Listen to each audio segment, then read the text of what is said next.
Jesus, como profeta, é o título para a nossa mensagem. Nós estamos tratando dos ofícios de Cristo e nós vamos abrir Hebreus, capítulo 1, 1 e 2. Assim diz a palavra.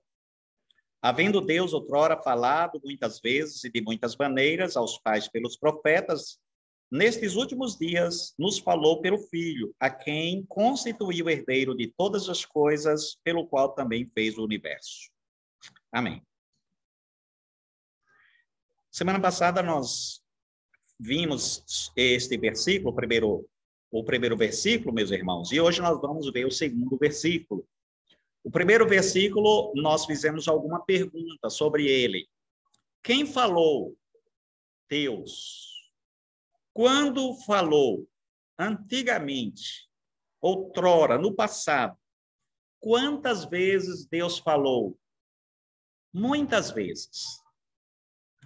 Como ele falou? De muitas maneiras. Para quem Deus falou? Aos pais, aos nossos ancestrais. Por quem ele falou? Pelos profetas. Então, tudo isso foi estudado de maneira minuciosa, está no nosso estudo anterior. Hoje, dando continuidade, nós vamos avançando um pouco mais, falar agora sobre a revelação máxima, ou o ápice da revelação de Deus, que foi o Senhor Jesus Cristo. É como se Deus pensasse da seguinte maneira: eu vou mandar meus profetas, eu vou mandar os pais, ou os patriarcas, mas agora eu vou pessoalmente. Aí Deus vem pessoalmente, vem através do Filho. E o Filho é a revelação máxima de Deus, é a expressão exata do Pai. Jesus foi o único que viu a Deus, e ele veio nos trazer Deus para nós. E aí um dos discípulos disse: Senhor, mostra-nos o Pai, o que nos basta. Resposta do Senhor Jesus: estou há tanto tempo convosco, e vós me pedis, mostra-nos o Pai? Eu sou igual ao Pai, eu e o Pai somos um. Quem vê a mim, vê o Pai. O Filho é o retrato do Pai. O Filho se parece com o Pai. Portanto, se você e eu queremos conhecer a Deus, é só vermos quem é Jesus. É só conhecermos o Senhor Jesus. Conhecermos o seu caráter, conhecermos a sua pessoa, conhecermos os seus feitos, os seus propósitos, seus objetivos. Aí nós vamos conhecer a Deus. Portanto, ele veio trazer Deus para nós. O autor da carta aos Hebreus continua falando sobre a revelação divina. Nestes últimos dias, nos falou pelo Filho. 3 destaques desse texto aí, que é o que nós vamos ver agora. Primeiro, quando ele falou. Nestes últimos dias. Trata-se do período que se inicia com a primeira vinda de Cristo e terminará com a sua segunda vinda. São os últimos dias da salvação que os profetas previram. Então, os profetas previram esses últimos dias. Vocês sabiam que nós já estamos nos últimos dias? Já estamos nos últimos tempos. Ah, mas isso tem há tantos anos, há milênios se fala. Mas qual é a diferença se é um dia, 10 dias, 1000, um milênio, 2 milênios? Para Deus, 1000 anos é como um dia é como 1000 anos, como diz a Bíblia. Estamos nos últimos dias e Jesus veio e nos falou nestes últimos dias. Leiamos então Jeremias 23, 20, para nós entendermos melhor aí o que os profetas falaram. Jeremias 23, 20.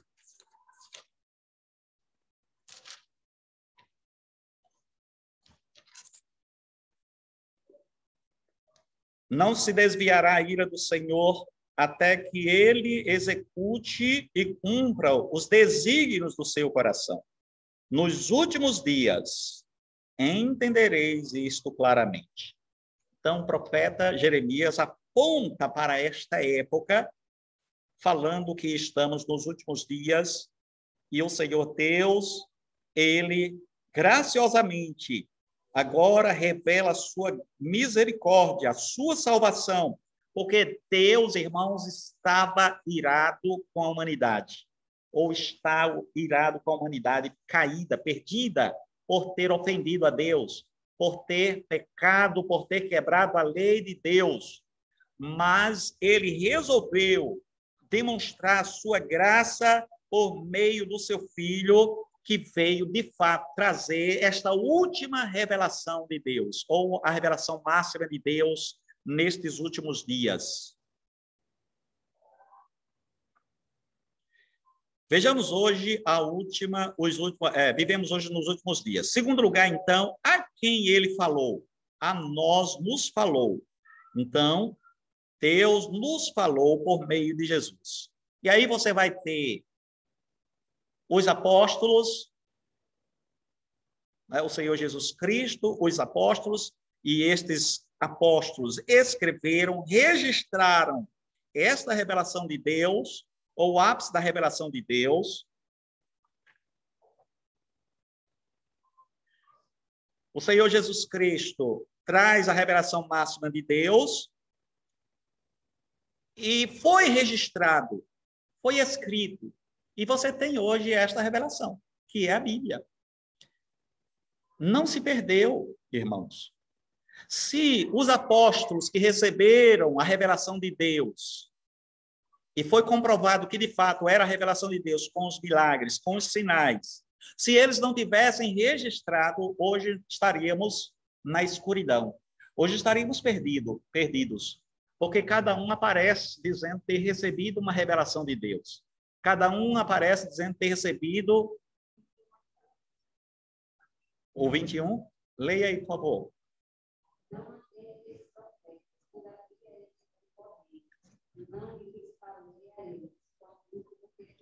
Pois é. Para você perceber como, se isso já acontecia naquela época, imagine hoje. Cada um tem uma revelação que não foi dada por Deus. Eles dizem, Deus está me revelando isso, Deus está me mostrando aquilo outro, Deus está me dizendo isso de você. Não aceite, meu querido, não aceite.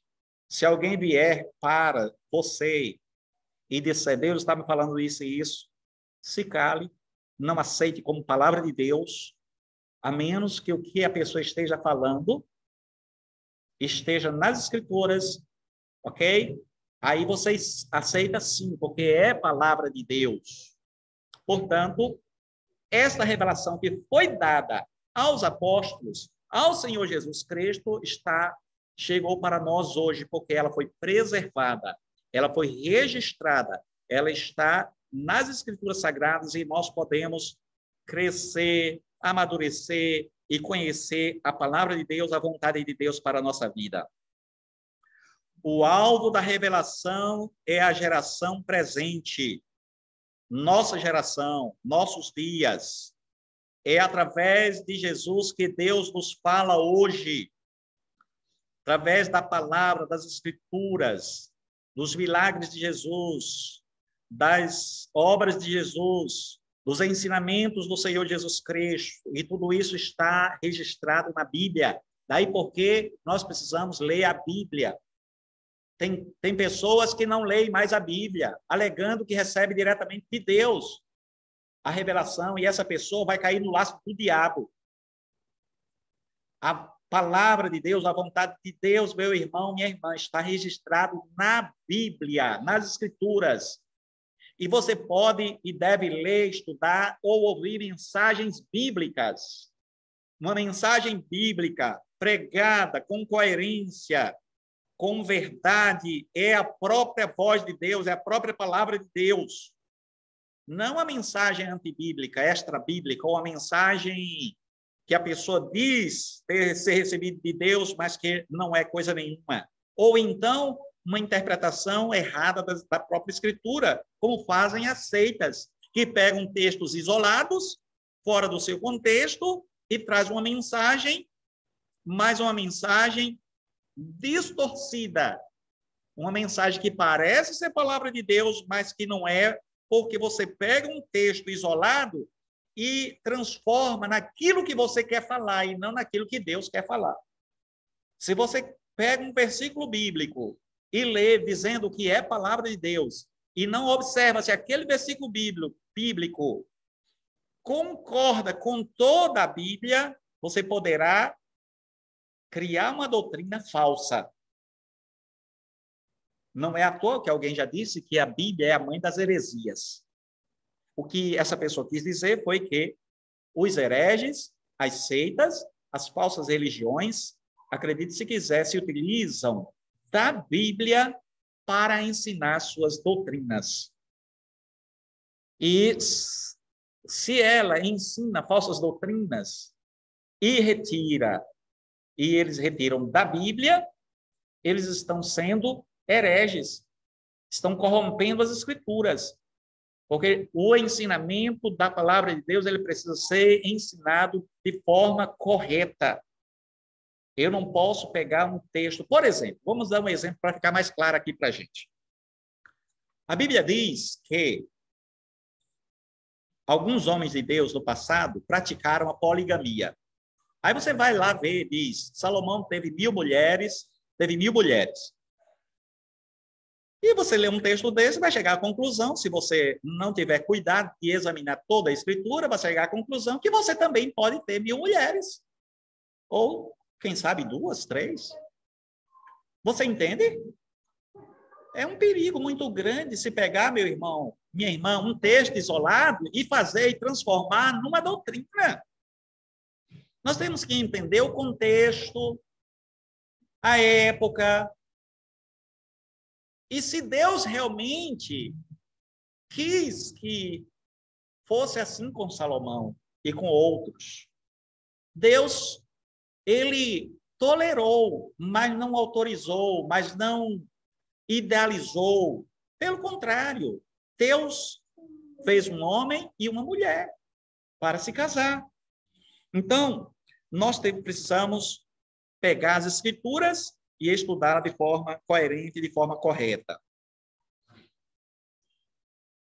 Como ele nos falou? A nós nos falou pelo Filho.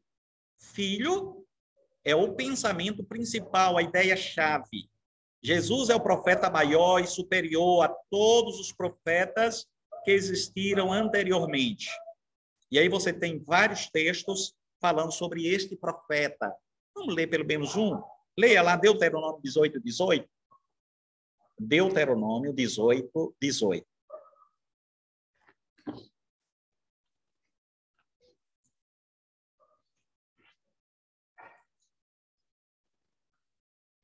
Suscitar-lhes-ei um profeta do meio de seus irmãos, semelhante a mim, em cuja boca porei as minhas palavras, e ele lhes falará tudo o que eu lhe ordenar.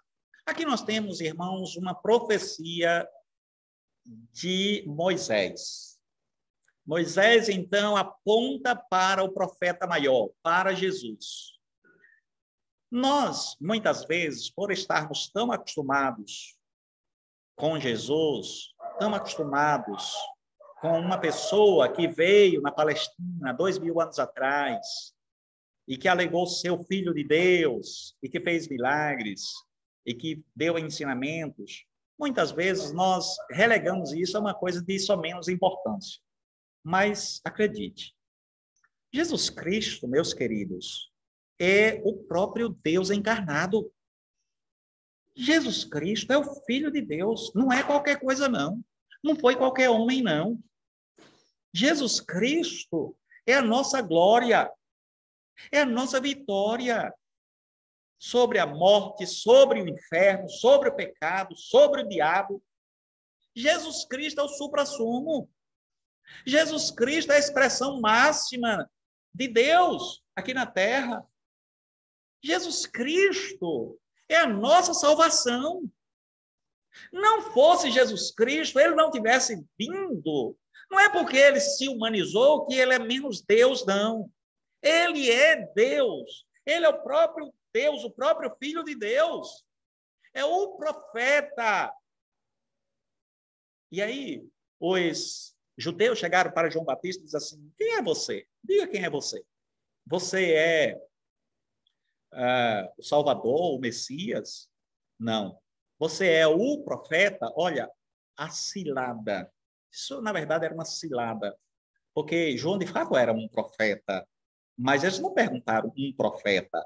O profeta. E esse profeta aí, estava na mente deles, era o Messias. E João poderia ter caído na cilada e ter dito sim. Mas João foi esperto, inteligente. Eu não sou o profeta. Eu sou apenas uma voz que clama no deserto. Eu sou apenas instrumento deste profeta. O profeta, com letra maiúscula, é o Filho de Deus. E acredita, ele já está no meio de vocês. E quando Jesus apareceu, ele aponta para Jesus: eis o Cordeiro de Deus que tira o pecado do mundo.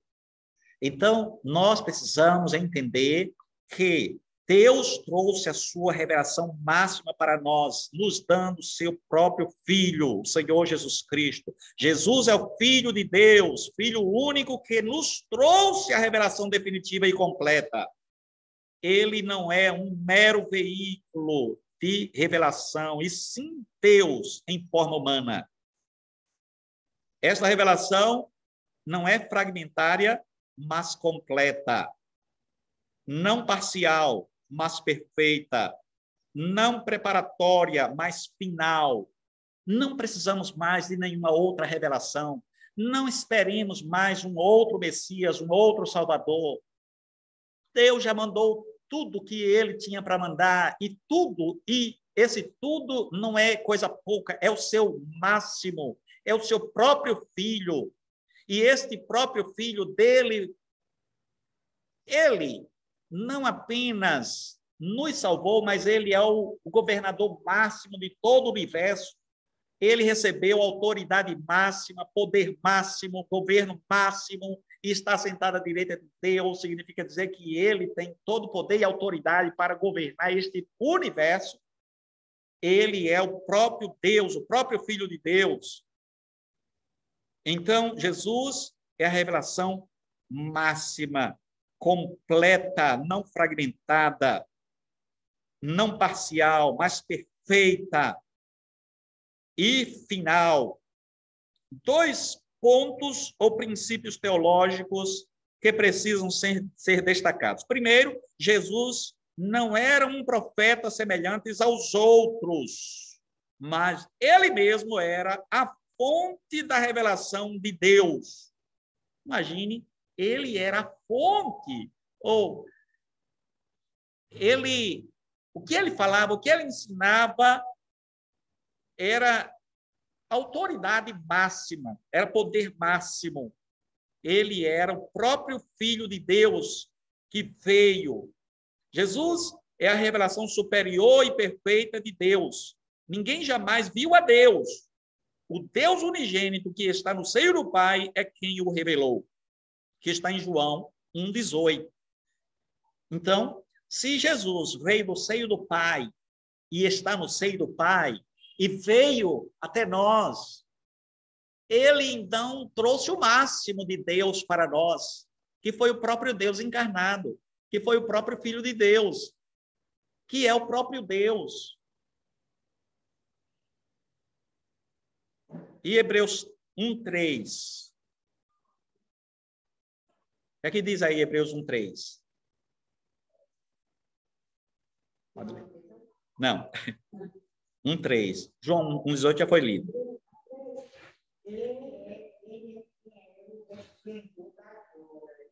A expressão sustentada todas as coisas da palavra depois de ter feito a purificação do pecado, a se pronunciar direito da majestade da. Você percebe que ele é a expressão exata de Deus? Do ser de Deus? Estava estudando teologia sistemática e sobre este tema, o ser de Deus. Irmãos, é um tema tão precioso, tão maravilhoso, falar sobre o ser de Deus, que está vinculado aos atributos de Deus. É uma coisa maravilhosa. E aqui nós vemos Hebreus falando que Jesus é a expressão exata do ser de Deus. Então, Deus é como Jesus, Jesus é como Deus. Jesus é Deus, o resplendor da glória de Deus. E ele sustenta todas as coisas pela palavra do seu poder. E aí, depois de ter feito purificar, depois de ter feito a purificação dos pecados, assentou-se à direita da majestade nas alturas. É muita coisa para a nossa cabeça pequenininha. Não é? Fala a verdade, é muita teologia, é muita grandeza. E eu falei assim de forma a exaltar a Jesus, mas esse Jesus que é tão exaltado, que é tão glorioso, e que é o próprio Filho de Deus, que é o próprio Deus e que veio e que se encarnou, e se diminuiu tanto a ponto de ir para uma cruz e morrer no nosso lugar. E aí, onde Hebreus diz, depois de ter feito a purificação, porque o objetivo dele ter morrido numa cruz foi para nos purificar, foi para nos limpar, para nos unir a Deus, pois estávamos sujos, imundos de pecado, estávamos cheios de iniquidade, estávamos completamente pervertidos,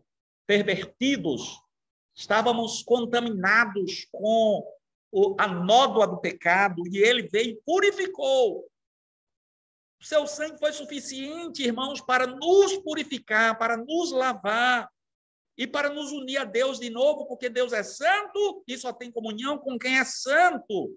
E a nossa santidade ou santificação foi por meio de Jesus, quando ele morreu naquela cruz para nos purificar. E depois que ele fez isso, ele subiu e está na maior posição, na maior autoridade, lá em cima, diz o texto, à direita da majestade. Isso significa dizer poder, autoridade máxima, poder máximo, autoridade máxima, governo máximo. Esse é o nosso Senhor, esse é o nosso Salvador. Ame-o mais e mais, adore-o, reverencie-o, sirva-o apaixonadamente, porque ele...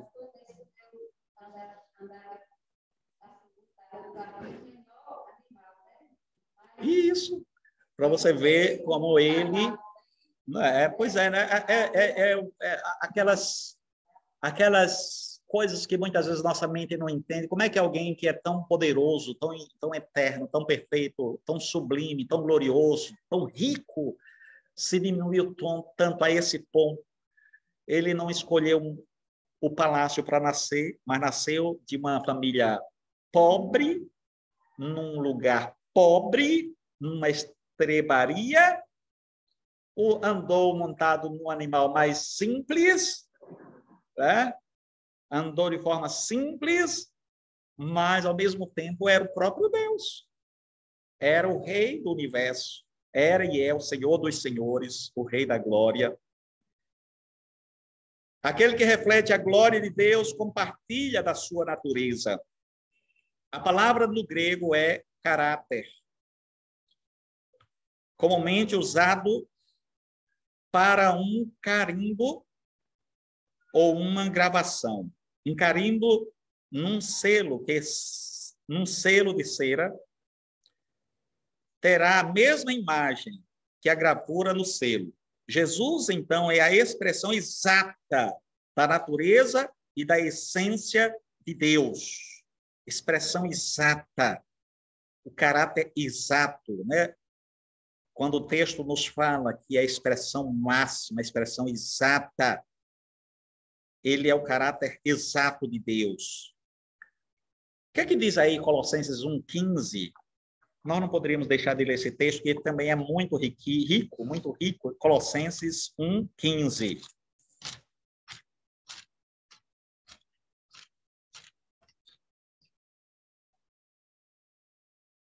Este é a imagem de Deus dividida.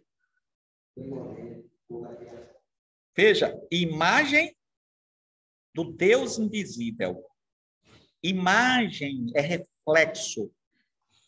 Quando você chega num lago e olha para a água, o que é que você vê lá dentro da água? O seu reflexo. Quando você chega diante do espelho e olha para o espelho, o que é que você vê? O seu reflexo. Quando você olha para a água, você vê uma imagem, só que muitas vezes distorcida por causa das ondas da água, não é? Mas quando você olha no espelho, como é que você vê? A expressão exata, a sua expressão exata. Você vai ver que os seus cabelos estão ficando brancos, você vai ver que seu rosto está começando a se encher de rugas. Então, o espelho reflete exatamente como é você. Pois é, Jesus é a expressão exata de Deus. É a imagem perfeita de Deus, como nós nos olhamos pelo espelho. Segundo lugar, Jesus foi o profeta prometido por Moisés e reconhecido pelos cristãos primitivos, aclamado pelo povo que ele abençoou. Leia aí, por favor, outro texto, outro versículo, Atos, capítulo 3, 22 a 24.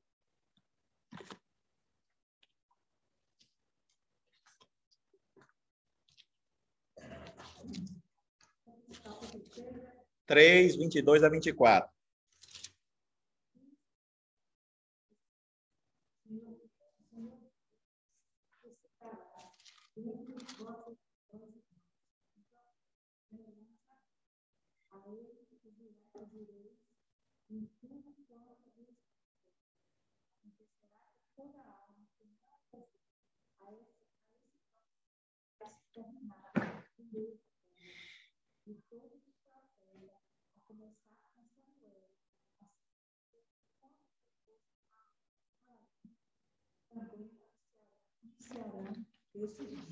Então, nós vemos aí a repetição do texto que foi lido. Isso aí, na verdade, é uma citação de Deuteronômio 18, de 15 a 18, quando Moisés falou que Deus levantaria um profeta semelhante a ele, e que quem não ouvisse este profeta seria eliminado do meio da congregação. Isso é verdade ou não é? Se você não ouvir Jesus, se você não andar de acordo com Jesus, eu não estou dizendo que de vez em quando a gente não erre, não vacile, não peque, e a gente faz isso, né? Mas, de modo geral, nós ouvimos a Jesus. De modo geral, nós andamos no caminho dele. De um modo geral, nós o amamos, nós o adoramos, nós servimos, nós lemos a palavra, nós participamos dos cultos, nós procuramos ouvi-lo, mesmo que de vez em quando a gente desobedeça, mas aí o que é que a gente faz? A gente se arrepende, confessa e ele nos perdoa. Mas aqueles que são rebeldes contra ele são eliminados. E o próprio Deus se encarrega de eliminar essa pessoa, ou essa pessoa é expurgada naturalmente, porque não consegue ficar no meio do fogo, não consegue ficar no meio da congregação. Vocês sabem que tem muita gente que se disfarça de crente para entrar no meio dos crentes, para destruir os crentes. É por isso que nós temos que ter muito cuidado. Mas eles são expurgados naturalmente. O próprio Deus vai expurgando. Vez por outra, Deus faz isso de forma literal, como foi o caso, por exemplo, do casal hipócrita que estava dentro da igreja primitiva, que mentiram ao Espírito Santo e que morreram lá no meio dos apóstolos. Mas, se isso não acontece diariamente, literalmente, acontece, pode ter certeza. Vai acontecendo. Deus vai limpando, irmãos, a sua igreja. E quem faz isso é o próprio Deus, é o próprio profeta de Deus, é o Espírito Santo de Deus, que vai limpando, purificando a sua igreja. E a igreja do Senhor vai sendo peneirada. E você precisa ficar ali na peneira. Você precisa ficar ali no meio do povo de Deus, da obra de Deus, no meio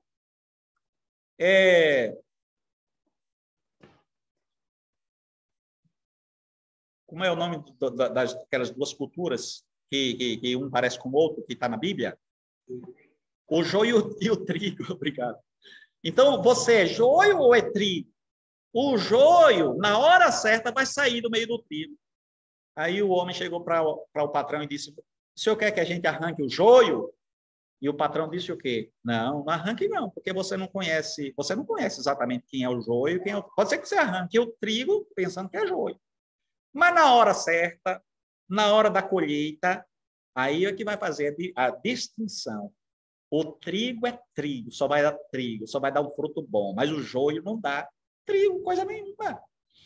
Então é Deus que se encarrega de fazer essa purificação, é o profeta de Deus. Ele foi aclamado pelo povo, foi prometido pelo profeta, pelos profetas, reconhecido pelos cristãos primitivos e aclamado pelo povo que ele abençoou. Aí você vai ver, por exemplo, vários episódios quando ele entra em Jerusalém montado num jumentinho e o povo o aclamava, e o povo o adorava, o povo o reconhecia como filho de Deus, como Messias, como Salvador.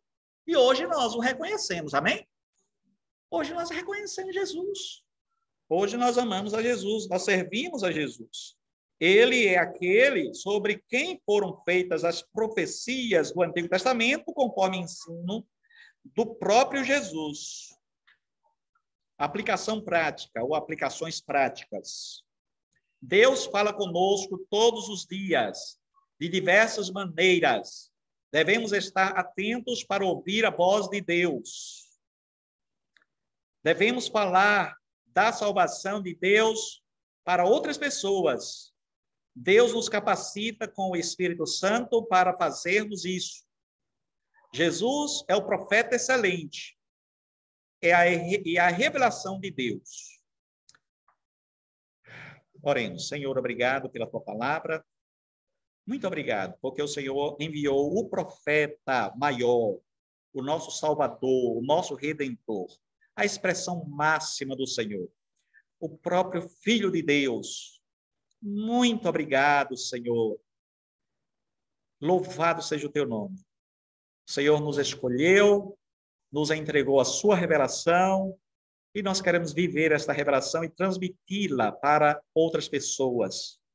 Usa-nos como teu povo, como os teus servos, como teus filhos. Nós oramos gratos pelo teu amor maravilhoso, pela tua graça, pela tua santa e augusta presença no nosso meio, através do teu santo Filho, através de Jesus, que está no nosso coração, na nossa vida. Muito obrigado. Nós oramos gratos, Senhor, em nome de Jesus. Amém.